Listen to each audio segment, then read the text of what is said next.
To meet you all. I really appreciate you inviting me here today. I'll just do my screen share, to just bear with me one moment. There we go. Everybody all right with that? Yeah. Great. Fantastic. So yeah, thank you for inviting me here. So I'm located down in Brighton, grew up in West Sussex, but all my holidays were spent in the New Forest as a child. So I have very fond memories and strong links with the New Forest. I was last there last December for a long weekend. So yeah, I also really appreciate the environment down there. So yeah, I work for the Environment Agency and I'm part of a plastics and sustainability team. We're a small team, and Imogen, who mentioned earlier, is within my team as well. We're working on a preventing plastic pollution project, which is a European funded project. And that's what I'm going to be talking to you about this morning. So I'm going to give a presentation. We've got a couple of Slido polls. I don't know if anybody's used to using those, but I thought it might make it a bit more interactive. So there'll be a QR code that comes up on the screen, and also, or alternatively, you can just go into slido.com and type in the code that I give you. It's really simple, just to kind of, yeah, get a bit of feedback from you as well, make it a bit two-way rather than just listening to me.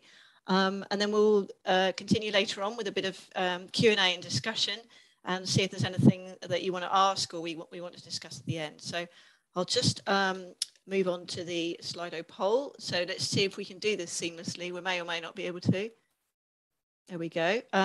So this is the poll. If you just scan that QR code there, or you can join at slido.com, and then there's a little hashtag avoidable plastics business. And thank you to Imogen for setting this up. Just interested to see, we have already gone through which organisations you're from. So thank you for that. I didn't realise we were going to do that. So if you type it in, we'll just check this works.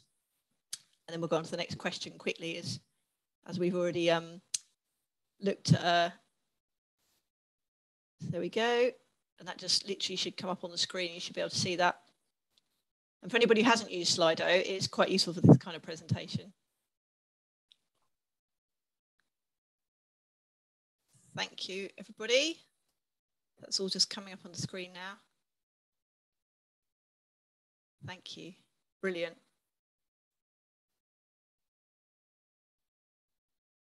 Great. So I think we've got those up now. So I'll just go on to the second poll. So I was really interested to know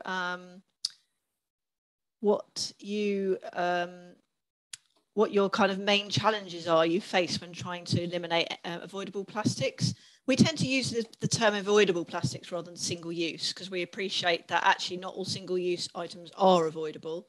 And there may be some multi-use plastics that are avoidable, so we tend to use that term. So do type in your main challenges there.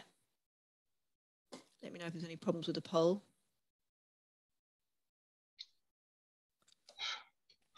Pervasive use of them. Yes, very good point there. They are absolutely everywhere, aren't they? My angle is I actually come from working in the water industry where we were using plastics exactly because of their long life. We were using them to work underground. That's true, Rob, yeah. It annoyed me to see plastics being used in throwaway situations. Absolutely. So yeah, sustainable alternatives, you're right. There are a lot of alternatives. And I think sometimes people jump to another item. Sometimes a single-use item that's an alternative plastic is not always better. So we'll have a chat through some of that later as well. So there are some challenges with some of those alternatives. Cost, yep, good point. Volume of food packaging, yes. So if we don't use plastics, are some of the alternatives quite bulky? Trying not to buy them is tricky, yes. Absolutely, as you said, they are sometimes the only option. Advice on appropriate use, perhaps of alternatives or of those, yes. And encouraging others to reuse, yeah, really good point as well. We all know that reuse is a really good option, or refill or avoiding, but actually encouraging others to do that is sometimes a bit of a challenge. So thank you for that, really appreciate it. Sophie, just pause a second. I think there's one or two who can't quite get on through the QR. Okay. Code. What's the alternative way, just for the next question? Yes, the alternative one, if you go to slido.com, and then there's a little hashtag. When you go into slido.com, you shouldn't need to sign up to anything. It'll just literally come up with a little box where you put next to your hashtag. And if you just type in avoidable plastics business. That's our like kind of unique code that should take you through to the survey. I hope that works for everyone now. Sorry, I can't see the chat, so speak up if you've got a problem. So, Sophie, can you go back to question 1? I wasn't fast enough. Oh, okay. Yeah, no worries. That was just, I think, the organisation one. So, yeah. Am I on your list? Wellbeing dynamics? Can't see you there, but yeah, type it in now, and if not, don't worry, we can make a note.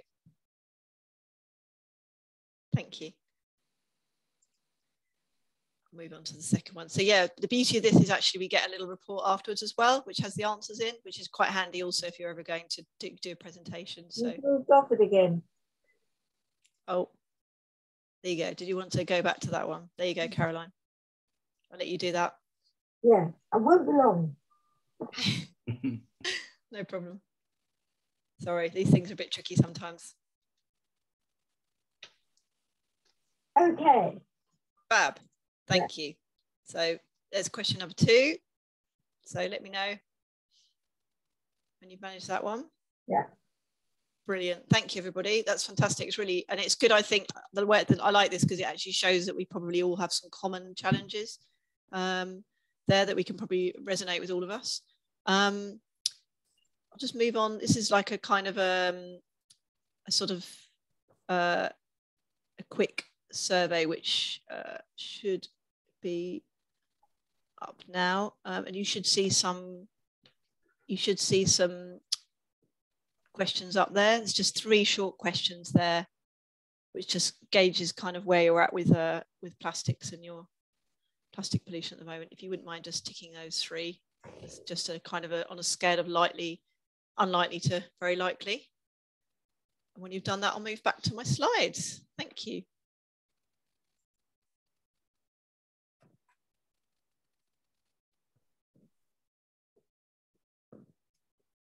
Go. So hopefully you've all had a chance to have a look at that. So yeah, moving on kind of with the presentation. So I'm sure you're all very aware of the Environment Agency and what we do, but just as a reminder, we're a non-departmental public body. So we're kind of a public sector environmental regulator, and we're an advisor, and we operate across England. There's a separate organisation, Natural Resources Wales, operates in Wales, and SEPA that operates in Scotland. So we're sponsored by the Department of Environment, Food and Rural Affairs, partially funded by them and partially by our own kind of fees and charges. And our main purpose is to create a better place for people and for wildlife and to support sustainable development. And on the screen there is some of our main kind of roles.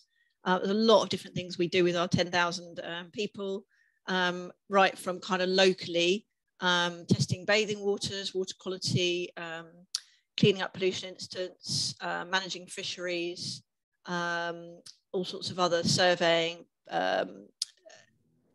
and telemetry with rainfall, conservation, ecology. We also have a big department that manages flood risk. So we actually build flood risk management structures, maintain those. We treat contaminated land, we regulate a number of different major industries and wastes, energy companies, waste authorities. So there's all sorts of different roles that we've got there within the environment. Main thing to sort of note about plastic, we all know it can be fantastic. It's not always bad. We don't want to demonize it because it can have a lot of useful applications, particularly in food and in health safety context. But there are approximately 12 million tonnes that enter the ocean annually. You can see on the graph on the right, global plastic production is still increasing quite rapidly. Most of it is still produced from fossil fuel oil-based origins, and 50% of it is still used for single-use products even now. So the issue with it is every piece of plastic ever made does still exist unless it's burnt. And plastic has been found right from Antarctic to Arctic, at the bottom of the Mariana Trench, and it's even been found in human placentas as a very small microplastic. So quite a lot of impacts there. In terms of what happens, It can be ingested by different marine animals. You can see a picture of a seabird there. It can look and smell a bit like natural food and be mistaken for it. And 1 in 3 seabirds directly feed their chicks plastic. It's a statistic. Obviously, that can lead to infection, starvation, and it's not just kind of the main plastics, big pieces, it's the microplastics. So as you'll see in that photo, that's a picture from Watergate Bay in Cornwall, where our team were recently. And those can be little bits of plastic that have broken off larger items, or there might actually be little plastic beads that are actually in the manufacture of plastic products. There's things called bio beads, and there's things called nurdles. So some of those are used for different industrial processes, and some are used to manufacture products, and they can escape in the environment as well as the little bits. And also microfibers when we wash textiles. So toxins and chemicals can attach themselves to plastic. So it means when the plastic's ingested, the chemicals are too. So that's some of the issues that can also cause wildlife and the environment. You've got the entanglement issue there as well, as mentioned. And that bit about toxins is actually, there's still a lot of research being done in that area, but toxins have been linked to some potential human health impacts, to immune system, endocrine system, potentially cancer. So there's quite a lot of work still being done in that area. But it's still also some of the plastics can potentially be a nanoplastic that potentially could be breathed in. So another link I wanted to make is to climate change. So I think a lot of organisations have got now got a policy or a goal to reduce their carbon impact and reach net zero at some point. But I think sometimes people don't make the link of reducing resources and fossil fuel-based resources like plastics with the climate emergency. So as you can see on here, plastics do take up a significant share of global oil consumption, and it's looked at is set to increase. So not only the actual embodied carbon in the plastic, but during extraction, transportation, manufacture, and disposal, a lot of greenhouse gases are reduced. Plastic photodegradation can trigger that too. And generally, for every 1 ton of plastic material produced, used and disposed of, the greenhouse gas emissions tend to be around 3 tons. There's a lot been happening with government policy, so I'm sure you would have seen around in the news. Part of that is the plastic bag levy that you'll already have read about.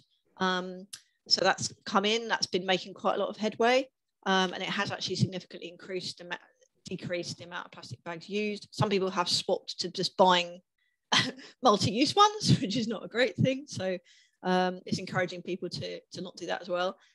There was a ban that came in on plastic straws, stirrers and cotton buds. There are future bans looking to come in, and there was a plastic packaging tax which came in April this year on anything packaging containing less than 30% recycled content. Those of you buying anything in with this would have seen this happen. So a lot of these changes have come from the UK Resources and Waste Strategy. And that strategy has also got a number of other targets that are coming up. Some of these have been delayed due to COVID and other reasons. The deposit return scheme is being extended, and producer responsibility scheme. And there's going to be more consistency in household business and business recycling. And there will be more single-use banned. Now, a lot of that is expected to happen in either late 2023 or 2024. Some of that was due to come in by the end of this year, but as I said, there has been some delays on that. There's also, it's not a future one, but it's already happened now, is the UN resolution for a global plastic pollution agreement. So that's agreement between international nations for a global agreement that's going to be enacted by 2024. So that's kind of what the sort of landscape, government policy landscape is looking like. So you may have heard of the Waste and Resources Action Programme, and that's WRAP. It's a government initiative, and there's a thing called the Plastic Pact that many big UK retailers have signed up to. You may have heard about this, and they've got a number of targets to eliminate problematic or unnecessary single-use packaging, and we're trying to do that not by actually kind of at the front end, redesigning, innovating alternative reuse models. there's a target to ensure all plastic packaging is reusable, recyclable, or compostable. That actually 70% is actually recycled or composted. And then it's under the pictures of your heads, but you can you can see there the 30% recycled content across all plastic packaging, which is the target that I talked about earlier. So it just gives you a bit of a and most major retailers are signed up to this plastic pact. Everything from Coca-Cola to Sainsbury's. So that does cover quite a lot. I suppose the question is it have enough people signed up, and does it go far enough?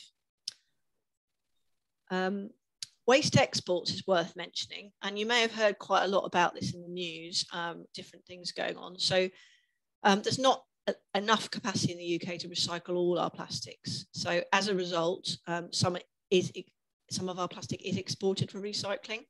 Now that's not necessarily a bad thing if it is actually recycled and that actually goes into use of other products. So 61% was exported a few years ago. However, the new rules coming in on shipping waste came into force and are coming into force. And many countries have now tightened their restrictions because they actually want to be recycling their own plastic waste and not taking it from us and from other richer nations as they set up their own waste infrastructure, better waste infrastructure themselves at their own countries. So countries like China, Indonesia, India, they don't really want to be taking our waste as much. Turkey's tightening up too. That was a country that we used to send some plastic waste to. So there have been quite a few issues with legal waste export and disposal issues. And there are more checks being done, but it's impossible to check all of the containers that go out. Biffa were fined £1.5 million for exporting some poorly sorted paper waste, which they didn't check because it included all sorts of different mixed items and wasn't just for recycling. So linking plastics to the circular economy, I'm sure you all know about the circular economy, but just a reminder, it's like changing from the linear take-make system to shifting to a system where we keep materials in generation for longer, we generate natural systems, and we design out waste and pollution from the start. And we try and incorporate these principles into our Environment Agency. We've got like a plan for plastics. And our plan for plastics is we try and be exemplar ourselves in reducing and eliminating avoidable plastics that we use in our own operations. We work to try and implement a regulatory framework that will help be based on evidence and come up with practical interventions. And then we also are supporting others, whether that's businesses, communities, other organisations, to take initiatives to reduce plastics entering the environment and also increase our understanding of it. So in terms of regulation, we take as many steps as we can to stop pollution causing harm, but we do need to know, should clearly attribute the substance to a site operator. So you may have heard about Chesil Bay down, I know it's not that far from the New Forest, where there's a bit of plastic pollution down there. There's a number of nurdles in the kind of reed bed habitat. So as an example, that's an important habitat, so we're working with a number of different companies in the area that are producing the nurdles to try and stop that at source. It's very hard to attribute the substance to a particular site or operator sometimes. There's not a signature on that plastic waste. And so it's quite hard to actually trace it back sometimes. So sometimes you just need to work with all of the operators in the area to try and reduce that. There is a really great initiative called Operation Clean Sweep. And that's where the British Plastic Federation and others and the Environment Agency work with businesses and trade associations to try and reduce the release of these small pellets. And we work with many other different types of businesses and leading academics to try and investigate and reduce the plastics entering the environment. So in terms of what we're doing internally, just as an example, and many of these things might be things you've heard or you're doing in your own operations, but we've worked with our catering and vending we've worked with the drinking water bottles that our staff use. And we've also we've put in a number of measures within our national laboratory service, all different, some recyclable items, plus also just change some of our sampling methods to reduce the amount of plastic we use. There's things like furniture contracts we've looked at, pension funds, and trying to change the culture. So we've set up a plastic champion network across the Environment Agency, and we've now expanded that across the whole of the civil service. And there's about, over 600 plastic champions across 39 government departments, where we give them information on plastic pollution, the measures they can take, and then they try and implement some of that within their teams, come up with their own ideas as well. So this has kind of led to quite a lot of good kind of improvements in reducing our avoidable plastics. So onto the Preventing Plastic Pollution project I mentioned at the start. This is a European Interreg funded project. It's 3 years, from 2020 to 2023 to next year. And there are 4 different elements to it. There's a science, technology, engineering and maths education element. So we work with schools and young people with everything from designing resources for World Ocean Day for schools, running events, to that some of those are now actually in person rather than we've done a lot online. To developing things like lecture materials for agricultural colleges and farm plastics.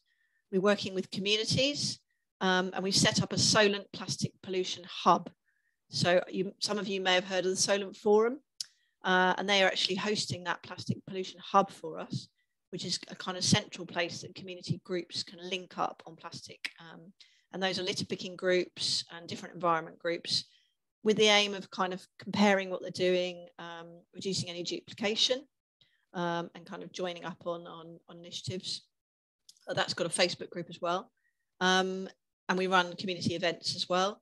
And then we've been joining up with different business networks across, and our focus area has been the Solent, mainly because when we came together, the Preventing Practicing Pollution project's got 18 different partners, people like the Rivers Trust, University of Plymouth, Queen Mary University, South East Rivers Trust and others.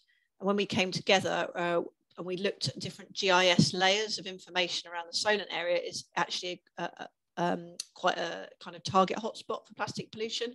And looking also that there's quite a few protected areas, and being a national park in the New Forest, we've figured this was a really good idea to focus our attention. So most of the networks that I've engaged with have been in the Solent area, including IEMA Solent Group and others. And then we work internally with a lot of our staff as well to try and change some of our activities and processes.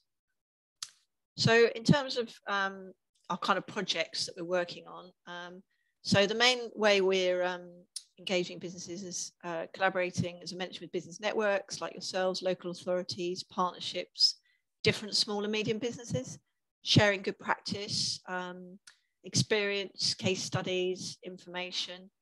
We've got some online resources that I'll talk about in a bit.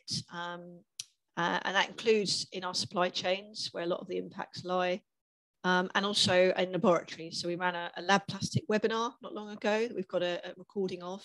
That had a really big take up. I think a lot of people were looking at those kind of processes and wondering how to reduce plastics. And then we're encouraging businesses to sign up a plastic reduction commitment if they're able to.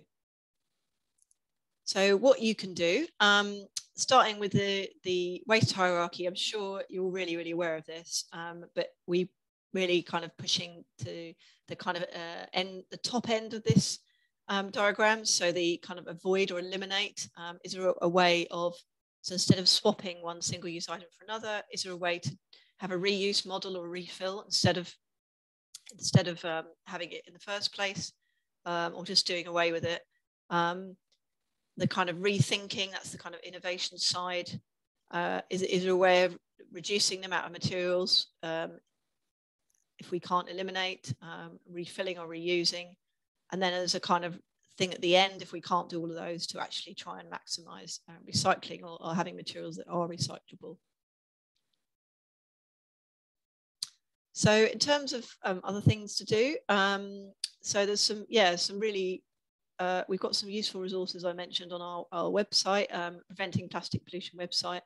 And I'm sure Imogen can put that in the chat, the link to those, and if not, we can do it after. West Country Rivers Trust have developed a practical guide to reducing business waste and saving money, and that's linked from those resources. So the first thing I think I'd recommend doing is carrying out an audit of kind of where do you use plastic and those single-use items throughout company activities and processes.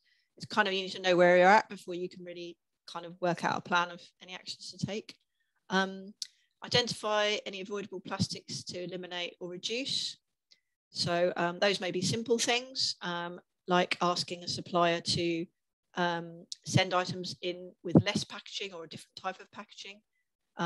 It might be refillables instead of single use, offering those to staff or customers, and chatting to people too. So talking to staff, customers and suppliers, because quite often other people have really good ideas as well, and they might have different things they can input. This may not be applicable to all of you because you've got smaller businesses. So you may be the plastic champion if you're the only person in your business, or if there's just a few of you. But for bigger organisations than any you work with, this is quite a good idea to designate plastic champions who can then, who are keen on, an interest in this topic and can help sort of spread the messages.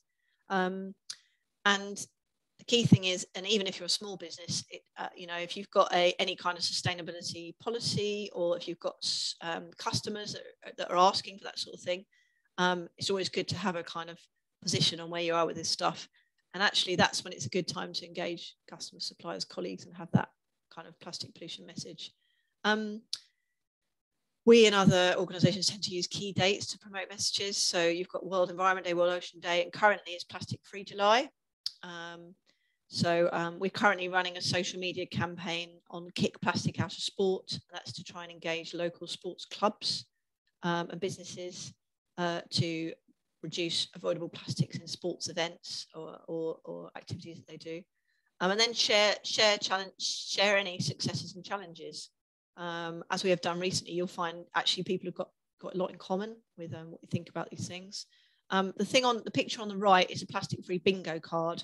And that's something I'm happy to share with afterwards. It's something we've just designed for Plastic Free July. And we got a travel one, which might be good for you, Matthew. And then there's for people when they travel, customers when they travel, and also a kind of general one. So this is kind of an interactive thing where people can click on a thing that they want to do and sort of tick it off. We find that's a thing people enjoy doing. So more things people can do. We found a really nice thing to do is people actually quite often want to get hands on and do something practical. And again, maybe tricky for you if you're the only person and can't take time off, but if it's possible to take time off, you might find that you can either arrange your own or join a local environmental volunteer day or team build event. So around the Solent area, I mentioned Solent Plastic Pollution Hub, there's all sorts of different groups that run beach, river, park, different cleanup events. And they're also, or you can just go and do your own, link up with those local community groups. And then we did also run a World Environment Day beach clean event on Southsea Common that was really popular. We've also got litter picking kits, I should mention, that are available to borrow at various different places. And I will check if there's any, actually, we can check after this on where they are in the New Forest, but if that's something that you feel you know of somewhere that could be useful to host that kind of kit where people can then borrow it from, do let us know. Here is another kind of QR code and a link to the resources. I mentioned we've got a couple of webinar recordings that you can listen to. One's about plastics in the supply chain. One's about plastic in laboratories. And then we've also got some guides on preventing plastic pollution at work, the waste audit guide I mentioned, and a few case studies as well. Also, I think probably none of you with the situation, but if you do hear of any organisations with laboratories, there are a number of other resources specific to laboratories. I'll flick through that. And so, yeah, this is the commitment that I've been talking about. So you may have heard of Final Straw Foundation, and they're a charity in the Solent area. And they focus on providing support to businesses, schools and communities in the Solent area. and they to try and offer advice on reducing avoidable plastics and preventing pollution.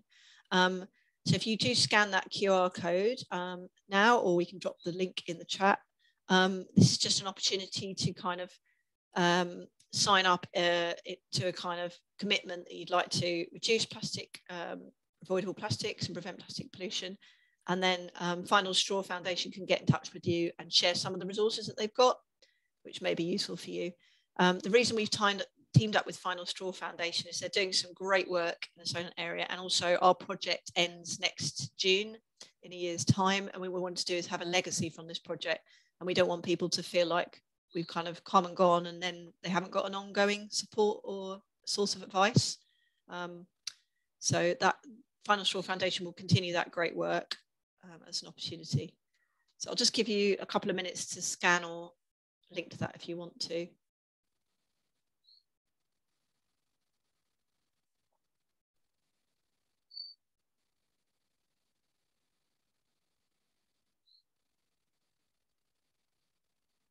Thank you. Just give you a couple of moments in case you want to do that now. If not, we can link to it after. Thank you. And so, yeah, I suppose one thing to remember is that don't forget how much your impact influences others. So I think sometimes it's really easy to get a bit overwhelmed by the climate emergency, the biodiversity emergency, and kind of think of this whole thing as something a bit big that we can't tackle or we can't influence, or we're too small to make a difference. But this little diagram shows hopefully that we might think we only influence our family or our friends, but actually if you look out to that wider network of extended friends, neighbors, and how each person kind of influences someone else, is a bit like social media does. It all has a massive knock-on effect.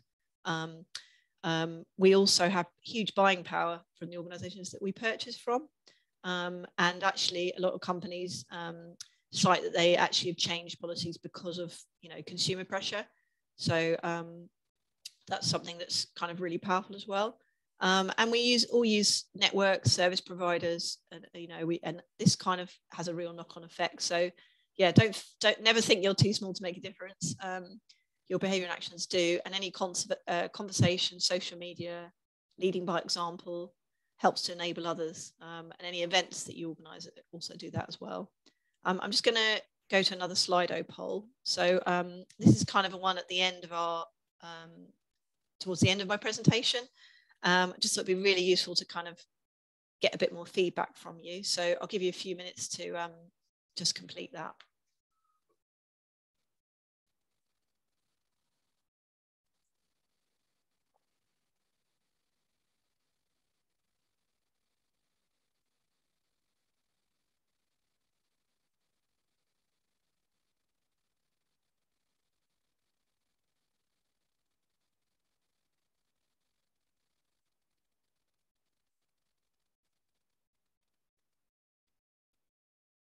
Thanks for taking the time to do this. Appreciate it. Is that meant to be another form? Yeah, have I not moved the poll on? That might be my fault. No. Excuse me. Yeah, my fault. I'm okay. getting, it's taking me to my last response and thanking me. Yeah, thank you. That's my fault. So there we go. We knew there's something. We do it as smoothly as we can, and then it's my fault because I haven't actually moved it on. I'm sitting. There we go. Excuse me. Sorry about that. Thank you for pointing that out. Yeah, that's working. Brilliant. Thank you.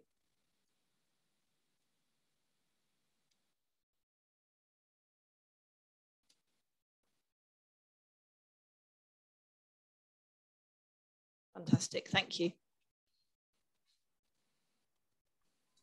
Just pressing all the buttons at the right time on the right screen. Yeah, we never have enough screens, do we? Almost seamless.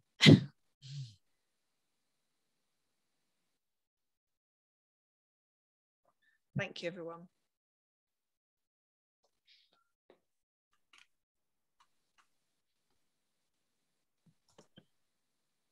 And when you've done that, just to kind of up on the screen, it's just got our like team email address, plastics and sustainability environment -agency.gov.uk, or I've put my direct email in the chat as well.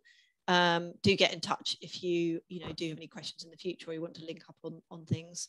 And I think that's probably it. So I've talked far too much, Matthew. Sorry about that. But hopefully it's been interesting and useful for people. Just welcome any feedback. And yeah, if anybody's got any questions or wants to discuss anything now, we've got some time, I think. So yeah, fire away and I'll stop screen sharing. Thank you. Thanks a lot, Sophie. I think Caroline's got her hand up. It just seems that all the picking it up, whilst it's important, why can't we stop allowing firms to keep manufacturing plastic? Big question, good question.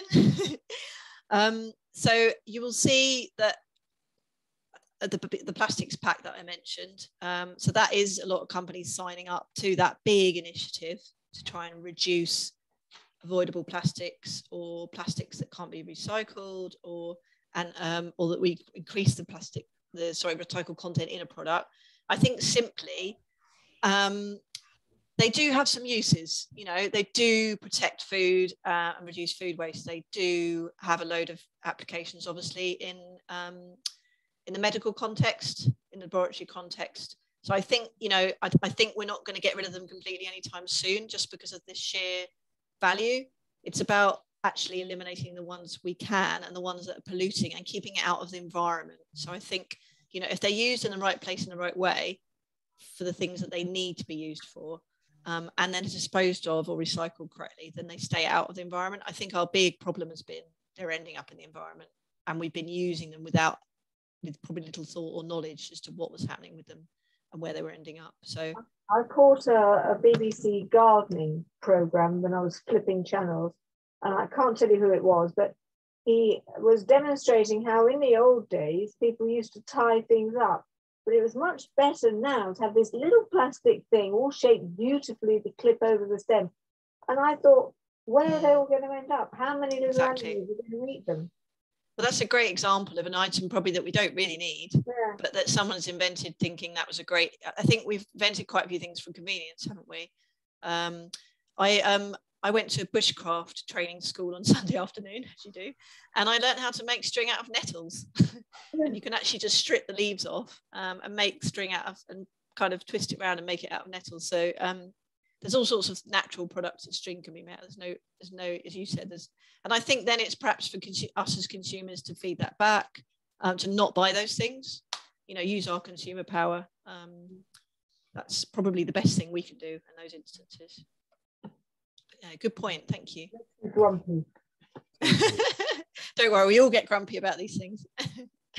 I did see, I think it was the programme that Caroline refers to, it was Gardener's World, showing plants being transported to Hampton Court Show. I think actually, Caroline, that gizmo was being reused by the nursery. I got the impression that he was specialising in preparing show plants, and I think we would find that gizmo was reused. I hope so. You might be encouraged to know that things like all the plastic tree guards that end up in the environment that you may have seen many of when you're out and about walking. There are a number of initiatives to change what material those are made out of. So there are there's been a lot of research, and there are now alternatives that either are a more natural product that actually can biodegrade properly in the environment. And there's also some initiatives to collect those and recycle them. So there are lots of headway being made in some area, in a lot of areas. It's just, I think a lot of it probably feels a bit slow, maybe to some of us. Or yeah. On that specific point, in another topic, in another project that I haven't mentioned, I'm involved in running a solar farm site, and we put in 2,000 trees, 2,000 lovely trees mopping up CO2 around the edge of the site, but we ended up with 2,000 tree tubes, as you've just said. And 4 years ago when we did this, there weren't the networks in place to recycle them. In fact, since then, the industry, the horticulture industry, has got much better at providing the paths for recycling that stuff. But it was a very real problem for us. Exactly. We managed to get them back to a nursery in the end. Oh, fantastic. Oh, well done, Rob. That's really good. So that's a heartening kind of example, actually, isn't it, of how things are changing? And, well done for doing that, because I think, that's not happening in a lot of areas. So. Great. Anyone else want to share anything? Francis has a hand up. I had a quick question related to my field of work, but it may be relevant to anybody buying in from overseas. If I go to your website, is there information about import controls around plastics? I was really interested to see your export information, and this whole issue of waste management is really critical. But I'm wondering if that's also the same place to go and get information about the implications of importing plastics. Yeah, that's a really, really good point. I suppose if it's importing plastic products, then it will just be general import rules because it's a product. I think really I was talking more about waste. So interestingly, we do import and export waste according to where it can be recycled. So mostly we're exporting it, but we do occasionally import it as well. But yeah, in terms of import rules for plastic products, they'll just be the same as any other import rules for products generally. You saw that rule about the plastic packaging tax, that the packaging has to be 30% minimum recycled content now. Yes, I'm not sure. Yeah, if you're importing, there'll be different rules for different countries. And now we're out the European Union. Obviously, we'll have different rules a bit than we had when we were in Europe. Lovely. So, but if there's anything else, yeah, I mean, I can certainly take your details, and if it's something specific on plastics, I might be able to find. Oh, well, I made a note of your email address, so thank you very much for that. I'll reach out. I do have colleagues in the waste regulation team. Waste management. That's funny enough. I've got a client in the waste management industry, and that is a whole, because actually we whether we like it or not, we generate waste. So actually managing that properly is as much a part of the environmental story as getting it right in the first place. You're absolutely right.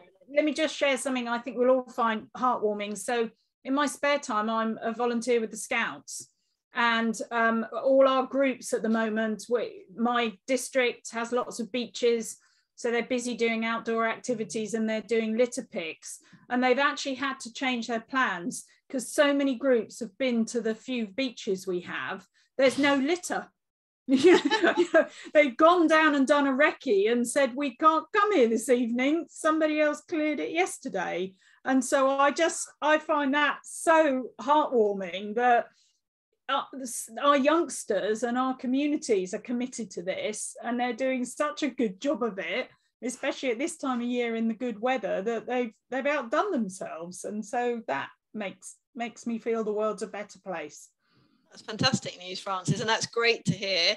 Definitely, and I think you're right. There's so many more people out there litter picking now. I think we look at the whole river catchment in our project, and just generally because 80% of the litter that we find in the marine environments come from land, and it's actually a lot of it originated higher up. So I suppose that's just a thought that sometimes if the beaches have been clean, there may be other areas alongside rivers or in parks. I think sometimes people drop things in parks and don't realise it might end up in the marine environment.